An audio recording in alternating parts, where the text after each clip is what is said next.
26 திமுகவா ஏடிஎம்கேவா? ஏடிஎம்கே வந்துடும், 100% வந்துடும். பிஜேபி தீண்டத்தகாத கட்சின்னு சொல்வதை விட திமுக தான் தீண்டத்தகாத கட்சி. சிறுத்தைக்கு பூராம சரியான கோபம் இருக்கு. திமுகவுக்கு சனாதன ஓட்டு, கத்திரிக்காய் ஓட்டு, பெரியார் ஓட்டு ஒன்னும் ஒரு மண்ணும் கிடையாது. திமுகவை காப்பாற்றுகிறவர்கள் யாருன்னு கேட்டீங்கன்னா முஸ்லீம், கிறிஸ்துவர், படித்த தலித் இளைஞர்கள். கூட்டணி கட்சி, கூட்டணி கட்சியில ஒண்ணும் கிடையாது. எந்த கூட்டணி கட்சியில ஓட்டு சொல்லுங்க பாப்பா. விசிகா அது 3% 2% இருக்கு, அவ்வளவுதான். 20% தான் இவர்கள் சொல்லுகிற பெரியார் பெரியார் பெரியாருக்கு சம்பந்தமே இல்லை. ஈரோடு டெஸ்ட் பண்ணி பார்த்துட்டேன். காங்கிரஸை காப்பாற்றுவது எது? அப்போ திமுகவை ஒளி. என்ன ஒண்ணு திமுக ஒழிக்கணும்னா அண்ணா திமுக எடுத்துக்க. மீண்டும் செலுத்துறது எப்படி? மாநில சுயாட்சி. ஏண்டா 50 வருஷத்துக்கு முன்னாடி ஊத்தி முடியாச்சு. அத 50 வருஷத்துக்கு முன்னாடியே ஊத்தி முடியாச்சு. ஏன்டா எடுக்கிறீங்க? அப்பதான் ஓட்டு போடுவான். மாநில சுயாட்சி வேண்டாம், மத்தியில கூட்டாட்சி வேண்டாம், ஒரு ஓட்டாட்சி வேண்டாம். எவ்வளவு கொடுக்கணும்? 1000 2000 கொடுத்தா போதும், ஓட்டு போட்டுருவான். சவுக்கு சங்கர் மேட்டர் எல்லாம் சொல்லுவேன்னு சொல்லும்போது அது என்ன சார்? அது என்ன? சவுக்கு சங்கர் அந்த மழை தண்ணி ஊத்துறாங்கல்ல, அவர் ஆபரேஷன். வேற என்ன? செல்வ பிறந்த செஞ்சிருக்கலாம். காவல்துறையை கட்டுப்படுத்துகிற வேலையை சேகர்பாபு பண்ணிருக்காங்க. சேகர்பாபு மீறி யாரு வெளியே வர முடியாது. ஏன்னா கோபாலபுரத்தில் குண்டு பல்பு பீஸா போனா கூட வாங்கி மாற்றுறது யாரு? சேகர்பாபு. நிம்மதி ப்ராப்பர்ட்டி மேனேஜ்மெண்ட். உங்கள் பழைய வீட்டை புதிய வீடாக மாற்றலாம் வாங்க. ஒரு ஆடியோ ஒன்று வெளியிடத்தை நீங்க பார்த்துருப்பீங்க சார். குறிப்பா அமைச்சர் சேகர்பாபு அவர்கிட்ட ஆடியோ வெளியிடத்தை பார்த்தீங்க. நான் சவுக்கு சங்கர் மேட்டர்லாம் வெளியே சொல்றேன்னு சொல்லிட்டு ஒரு அமைச்சரை பார்த்து பயம் கூட இல்லாம அந்த நபர் பேசுறாரு. என்னவோ ஒரு ஃப்ரெண்டு கிட்ட போது மாதிரி வாடா போடான்லாம் பேசுறாருங்க. அந்த ஆடியோட பின்னணி என்னவா சார் இருக்கும்? இல்லைங்க, அதாவது நார்த் மெட்ராஸ்ல இந்த மாதிரி ரகசிய வேலைகளுக்கு பூராம எல்லா அமைச்சர்களும் பல கூலிப்படைகளை பயன்படுத்துறது இயற்கை தான். இதுல அந்த கூலிப்படையை சேர்ந்த நபர் ஏதோ ஒரு ஆப்ளிகேஷன் யார்கிட்ட? திரு சேகர்பாபுட்ட கூப்பிட்டு ஏசிட்ட சொல்லு, டிசிட்ட சொல்லு. இப்படித்தான் எனக்கு திராவிட வந்தது இப்படித்தான் நடக்குது. நீங்க நான் நேரடியா அனுபவப்பட்ட விஷயத்தை சொல்றேன்.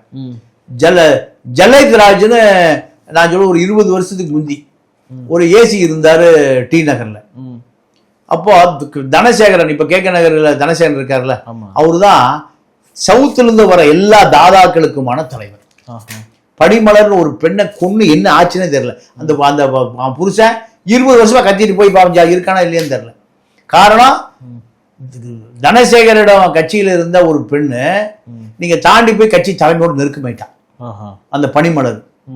அப்போ இவர் பனிமலர் மூலம் தான் கட்சி தலைமைக்கு போகக்கூடிய நிலைமையாகி போச்சு. அதோட அந்த பொண்ணு கொல்லப்பட்டான். பனிமலர்னு பேரு. இப்போ இதே கதை தான் மெட்ராஸுக்கு எந்த ரவுடி அன்னைக்கு இருந்த காட்டான் சுப்பிரமணி இந்த மாதிரி எல்லாம் 15 மர்டர் 20 மர்டர் கேஸ் நிலுவையில் இருக்கும். இவன் பூரா சென்னையில எல்லாரும் இப்போ போலீஸ் மாட்டிட்டா உடனே போன் யாருக்கு போகும்? தனசேகருக்கு போகும். தனசேகர் ஜல்லைத் ராஜ் டி நகர் அவன் ரிட்டையர் ஆயிட்டான். இருந்தாலும் ஜல்லைத் ராஜுக்கு போகும். போன பிறகு உடனே அவர் ரிலீஸ் பண்ணப்படுவோம். அன்னைக்கு நைட்டு 1 லட்சம் ரூபாய் கை மாறி யாருக்கு போய் சேர்ந்துடும்? ஜல்லைத் ராஜ் 1 லட்சம் போயிடும். அந்த இன்ஸ்பெக்டருக்கு ஒரு 20,000 போயிடும். இப்படித்தான் சட்டம் ஒழுங்கு. அப்போ இங்க சட்டம் ஒழுங்கு என்பது திராவிட இயக்கம் ஆட்சிக்கு வந்த பிறகு நீங்க இந்த கோடம்பாக்கம் சிறியோடு சேர்ந்து ஒரு இன்ஸ்பெக்டர் போய் கோயம்புத்தூர் ஒருத்தர் எடுத்து அடிச்சு சொத்து எழுதி வாங்கி சஸ்பெண்ட் இப்போ இப்படி பல பேரு எல்லா கிரைமுக்கு பின்னாடி ஒரு காவல்துறை இருப்பா சார். இப்போ சவுக்கு சங்கர் மேட்டர் எல்லாம் சொல்லுவேன்னு சொல்லும்போது அது என்ன சார்? அது என்ன? சவுக்கு சங்கர் அந்த மழை தண்ணி ஊத்துறாங்கல்ல, அவர் ஆபரேஷன். வேற என்ன? சேகர்பாபு இல்லைன்னா சேகர்பாபு அனுப்பின ஆளா இருக்கலாம். ஏன்னா அது செல்வ பெருந்தகையோட தூண்டுதல் தான். அதாவது சார், அதாவது இதுல வேற வேறலாம் நீங்க இல்ல, எல்லாம் ஒன்னா சேர்ந்த ஆளுங்கட்சி கூட்டணி பூராம ஒரு விஷயத்தை அனலைசிஸ் பண்றதானே, செய்யறதானே பிரச்சனை. அதாவது செல்வ பிறந்த செஞ்சிருக்கலாம். காவல்துறையை கட்டுப்படுத்துகிற வேலையை சேகர்பாபு பண்ணிருக்கலாம். சேகர்பாபு மீறி யாரு வெளியே வர முடியாது. ஏன்னா கோபாலபுரத்தில் குண்டு பல்பு பீஸா போனா கூட வாங்கி மாற்றுறது யாரு? சேகர்பாபு. குண்டு பல்பு பீஸ் போயிச்சா வாங்கி மாட்டுவார். அப்போ செல்வ பெருந்தகை இவ்வளவு தைரியம் எப்படி வரும்? சேகர்பாபு மூலம் தான் வரும். இப்போ Selva Perunthagai 2026 deputy chief minister poster வச்சாங்க. உடனே இவர் அந்த போஸ்டர் போட்ட அந்த ஷெரீப்பை கூப்பிடுறாரு. 15 நாளுக்குள்ள விளக்கம் கொடுக்கணும்னு சொல்லிட்டு ரொம்ப கடுமையாக எச்சரிக்கிறாரு. ஏன் அவங்க கட்சியை சார்ந்தவங்க தானே அவருக்கு ஆதரவாக தானே பேசுறாங்க. இவருக்கு என்ன ஏன் இந்த மாதிரி சொல்றாங்கன்னு கேட்குறாங்க. இல்லைங்க, அதாவது கூட்டணி கட்சியெல்லாம் திமுக நினைச்சே பார்க்க முடியாது. கூட்டணி முதலமைச்சர்லாம் வாய்ப்பே இல்லை. 35-36 எம்எல்ஏ இருந்தாங்க காங்கிரஸுக்கு 2006-11 மைனாரிட்டி கவர்மெண்ட்ல. அன்னைக்கே துணை முதல்வர்லாம் கொடுக்கலையே, ஒரு அமைச்சரவை கூட கொடுக்கலையே, ஒன்றும் கொடுக்கலையே. கருணாநிதி மீறி கருணாநிதி செத்து போன காங்கிரஸ அவரு அண்ணாவால் சவக்குழிக்கு அனுப்பப்பட்ட காங்கிரஸ் தமிழ்நாட்டில் காமராஜரால் கூட காப்பாற்ற முடியல. இந்த காங்கிரஸ் கருணாநிதி இன்னைக்கு வரை காப்பாற்றி வச்சிருக்காரு. எப்படி காப்பாற்றி வச்சிருக்கேன்னா டெல்லி தயவு வேணும், டெல்லி தயவு வேணும். ஏன்னா பல வழக்குகள் தலைக்கு மேல கட்சி தொங்கும். இப்ப எப்படி அமித்ஷா கதை மாதிரி அன்னைக்கு யாருக்கும் தெரியாது. டெல்லி எப்பவுமே திராவிட இயக்கத்தின் மீது கட்சி தலைக்கு தொங்க விட்டுருப்பா. ஏன்னா இவர்கள் ராத்திரில படுக்கிறது அடுத்த வீட்டுல தான்.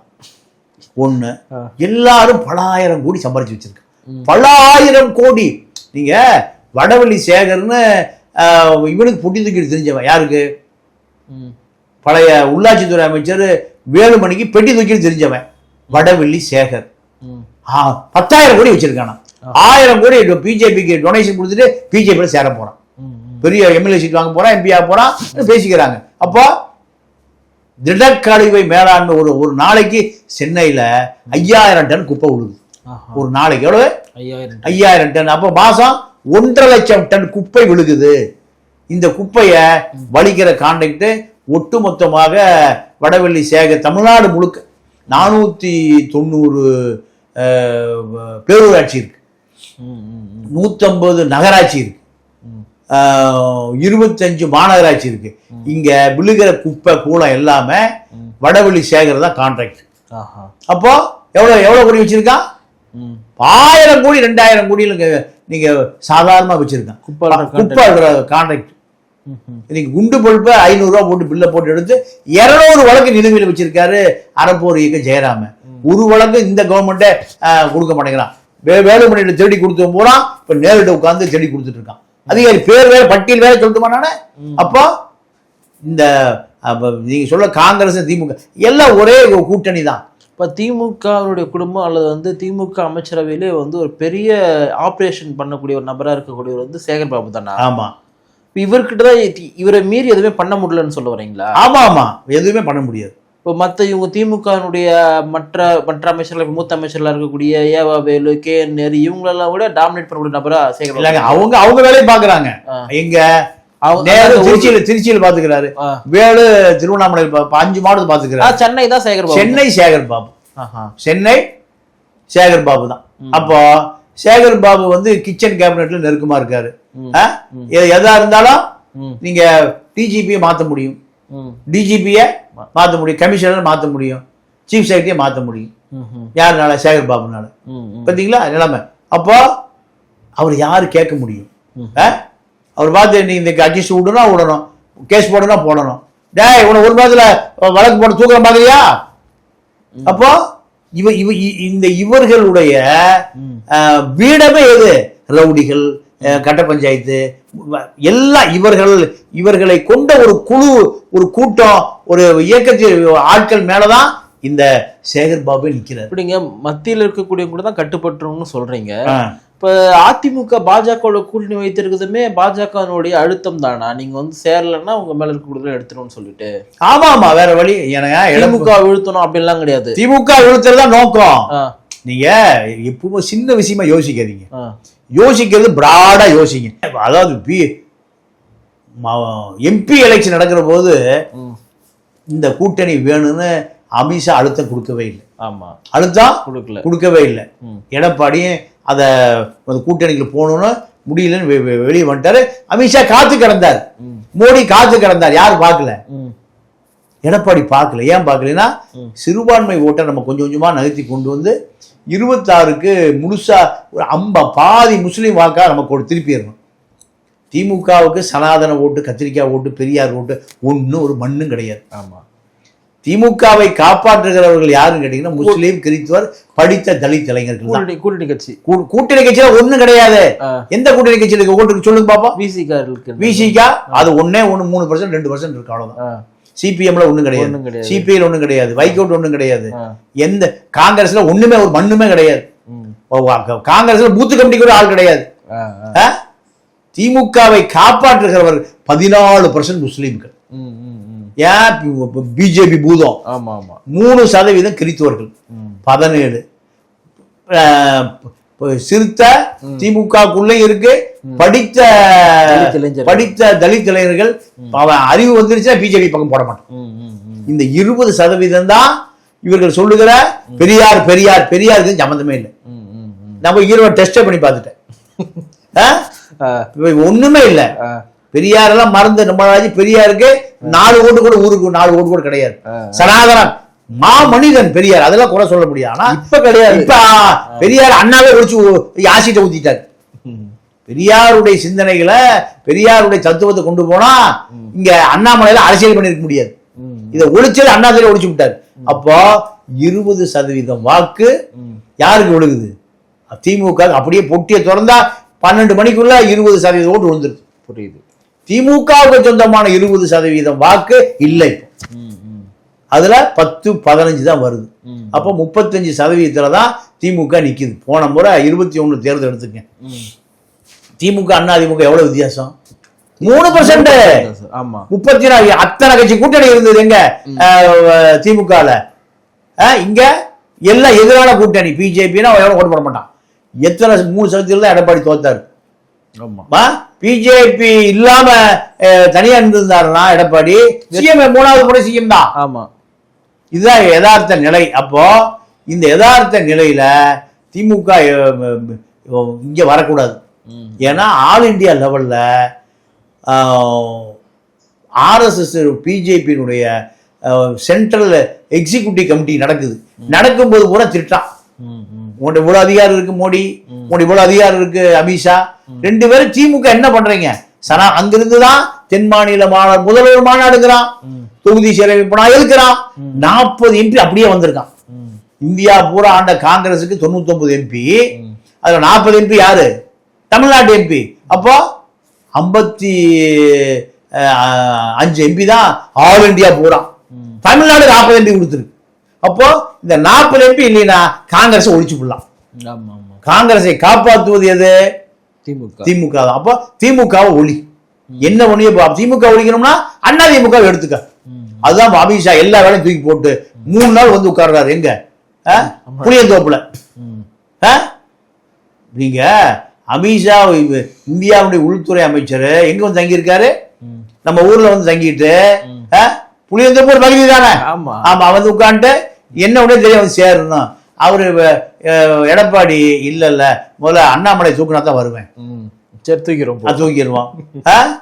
நீங்க நைட்டு 3 மணிக்கு கூப்பிடுறாரு. அப்பதான் பிரம்ம தோஷமா. அப்ப கூட்டணி வச்சாதான் ஜெயிக்குமா நைட் 3 மணிக்கு. அதெல்லாம் என்னால எந்திரிக்க முடியாது, வர முடியாது. யாரு? எடப்பாடி. அதெல்லாம் 3 ஏன்னா யூபியில கூட்டணி எல்லா கூட்டணியுமே பிரம்ம தோஷம் நைட்டு 3 மணிக்கு தான். அப்பதான் அமித்ஷாவுக்கு நல்ல காலமா. சுக்கர திசை. நீ கூட 3 மணிக்கு நான் தூங்கிட்டு இருப்பேன், எந்திரிக்க முடியாது எடப்பாடி. அப்போ 12 மணிக்கு பிரஸ் மீட், 1 மணிக்கு பிரஸ் மீட், 3 நல்லா வரலையா முதல்ல அண்ணாமலை தூக்க, அப்புறம் பார்த்துக்கலாம்.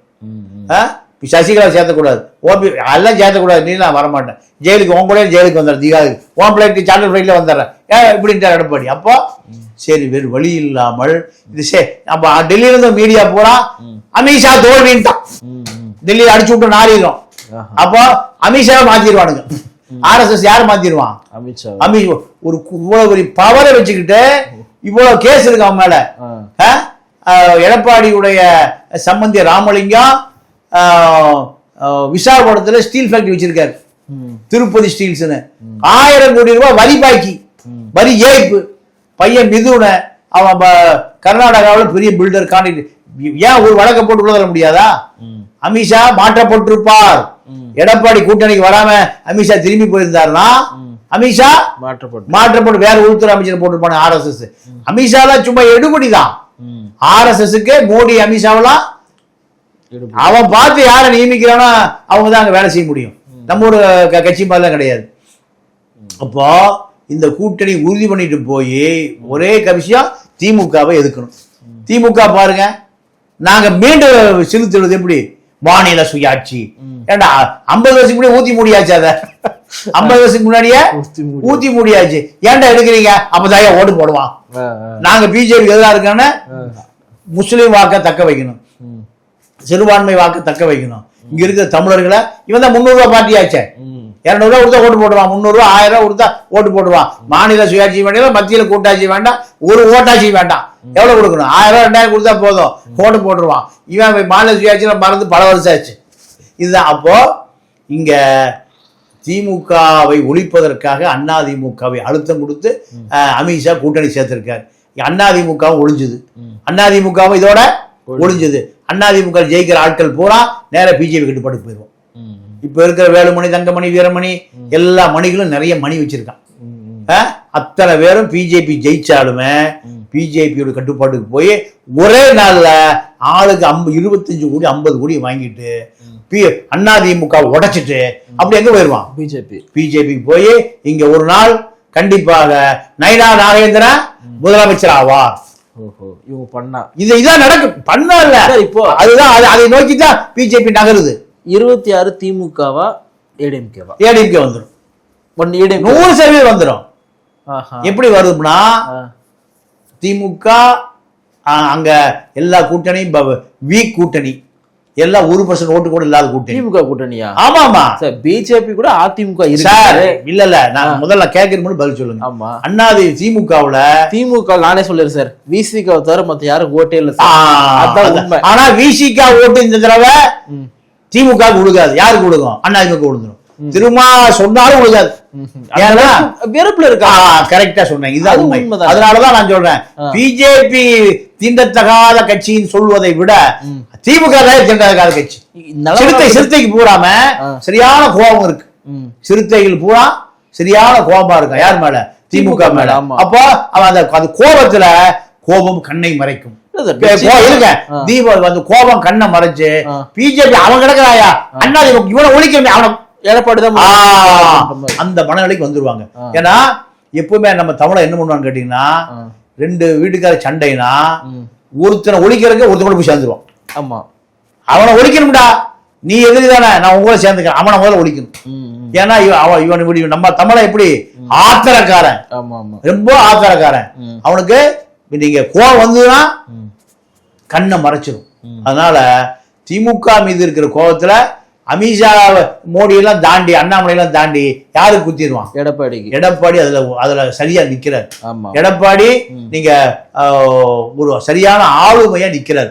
அதனால ஸ்டாலினா தனி மனித எடை போட்டல, ஸ்டாலினா எடப்பாடியானா மக்கள் போல யாருக்கு ஓட்டு போடுவான்? எடப்பாடி. இதுதான் எடப்பாடியுடைய தனித்தன்மை. ஏன்னா கிராமத்து விவசாயி மாதிரி என்ன நினைக்கிறதாலும் பேசுறாரு.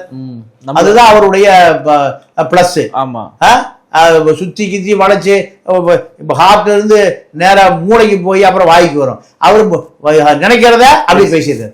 அதனால அந்த பார்வை எடப்பாடி மீது, ஸ்டாலினா எடப்பாடியானா எடப்பாடி மீது அப்படி ஒரு கரிசன பார்வை இருக்கு. அதனால அதிமுக ஜெயிக்கும். கூட விஜய் கூட சேர்த்திருவாங்க.